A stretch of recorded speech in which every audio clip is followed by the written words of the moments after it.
Cone ರೆಡ್ಡಣ್ಣ ನಾನು ನಿನ್ಗೇನು ಮಾಡಿ ವಿಶ್ವನಾಥ್ ಅಲ್ಲಿ ಯಾಕೆ ಮಾತಾಡ್ತೀರಿ ಅಧ್ಯಕ್ಷರೇ? ತಾವು ಹೇಳಿದ್ ಸರಿ ಐತೆ. ನಾವು ಕೂಡ ನಗರಸಭೆಗಳಾಗ್ಬಿಟ್ರೆ ಸಿಕ್ಕಾಪಟ್ಟೆ ಗ್ರಾಂಟ್ ಬರ್ತದೆ ಅಂತ ಹೇಳಿ ನಾನು ಒಂದು ನಗರಸಭೆ ಮಾಡ್ಕೊಂಡೆ. ಸ್ಟಾರ್ಟಿಂಗ್ ಅಲ್ಲಿ ನಗರೋತ್ಥಾನದಲ್ಲಿ ಬಿಟ್ರೆ ಇವತ್ತವರೆಗೂ 2 ವರ್ಷ ಮಂತ್ರಿಗಳು ಇಲ್ಲೇ ಅವ್ರೆ, ಒಂದು ನಯಾ ಪೈಸಾ ಬರಲಿಲ್ಲ. ನಮ್ಗೆ ವಾಪಸ್ ಗ್ರಾಮ ಪಂಚಾಯತಿ ಮಾಡ್ಬಿಟ್ರೆ ಒಳ್ಳೇದು. ಅದರಲ್ಲಿ ಏನಾದ್ರು ಒಂದು ಸ್ವಲ್ಪ ನಾವು ಮಾಡ್ಕೊಂತೀವಿ.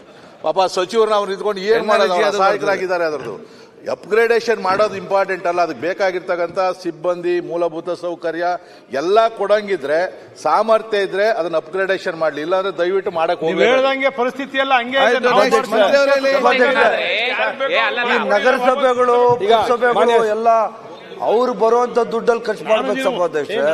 ಎಲ್ಲಾನು ಸರ್ಕಾರದಿಂದ ಫಂಡ್ ಕೇಳ್ಬಿಟ್ರೆ ನಗರಸಭೆ ಪುರಸಭೆಗಳು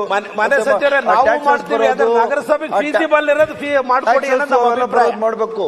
ಈಗ ಇವ್ರು ಎಲ್ಲಾನು ಸರ್ಕಾರದಿಂದ ಅನುದಾನ ಕೇಳ್ತಾ ಇದ್ರೆ ಎಲ್ಲಿಂದ ಕೊಡಕ್ ಬರ್ತದೆ ಸಭಾಧ್ಯಕ್ಷ? ಮತ್ತೆ ಇಡೀ ರಾಜ್ಯದಲ್ಲಿ ಸುಮಾರು 60-70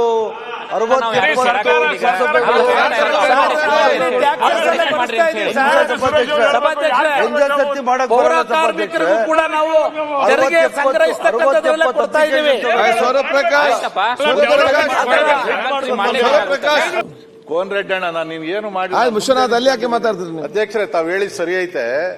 ನಾವು ಕೂಡ ನಗರಸಭೆಗಳಾಗ್ಬಿಟ್ರೆ ಸಿಕ್ಕಾಪಟ್ಟೆ ಗ್ರಾಂಟ್ ಬರ್ತದೆ ಅಂತ ಹೇಳಿ ನಾನು ಒಂದು ನಗರಸಭೆ ಮಾಡ್ಕೊಂಡೆ. ಸ್ಟಾರ್ಟಿಂಗ್ ಅಲ್ಲಿ ನಗರೋತ್ಥಾನದಲ್ಲಿ ಬಿಟ್ರೆ ಇವತ್ತವರೆಗೂ 2 ವರ್ಷ ಮಂತ್ರಿಗಳು ಇಲ್ಲೇ ಅವ್ರೆ, ಒಂದು ನಯಾ ಪೈಸಾ ಬರಲಿಲ್ಲ. ನಮ್ಗೆ ವಾಪಸ್ ಗ್ರಾಮ ಪಂಚಾಯತಿ ಮಾಡ್ಬಿಟ್ರೆ ಒಳ್ಳೇದು. ಅದರಲ್ಲಿ ಏನಾದ್ರು ಒಂದು ಸ್ವಲ್ಪ ನಾವು ಮಾಡ್ಕೊಂತೀವಿ. ಪಾಪ ಸಚಿವರು ನಾವು ನಿಂತ್ಕೊಂಡು ಏನ್ ಮಾಡೋದು, ಸಹಾಯಕರಾಗಿದ್ದಾರೆ. ಅದರದ್ದು ಅಪ್ಗ್ರೇಡೇಷನ್ ಮಾಡೋದು ಇಂಪಾರ್ಟೆಂಟ್ ಅಲ್ಲ. ಅದಕ್ಕೆ ಬೇಕಾಗಿರ್ತಕ್ಕಂಥ ಸಿಬ್ಬಂದಿ, ಮೂಲಭೂತ ಸೌಕರ್ಯ ಎಲ್ಲ ಕೊಡಂಗಿದ್ರೆ, ಸಾಮರ್ಥ್ಯ ಇದ್ರೆ ಅದನ್ನ ಅಪ್ಗ್ರೇಡೇಷನ್ ಮಾಡ್ಲಿ. ಇಲ್ಲಾಂದ್ರೆ ದಯವಿಟ್ಟು ಮಾಡಕ್ ಹೋಗಿ ಹೇಳ್ದಂಗೆ ಪರಿಸ್ಥಿತಿ ಎಲ್ಲ ಹಂಗೆ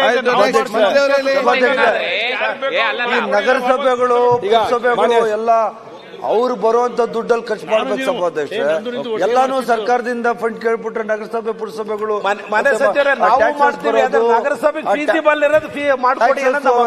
ಮಾಡ್ಬೇಕು. ಈಗ ಇವ್ರು ಎಲ್ಲಾನು ಸರ್ಕಾರದಿಂದ ಅನುದಾನ ಕೇಳ್ತಾ ಇದ್ರೆ ಎಲ್ಲಿಂದ ಕೊಡಕ್ ಬರ್ತದೆ ಸಭಾಧ್ಯಕ್ಷ? ಮತ್ತೆ ಇಡೀ ರಾಜ್ಯದಲ್ಲಿ ಸುಮಾರು 60-70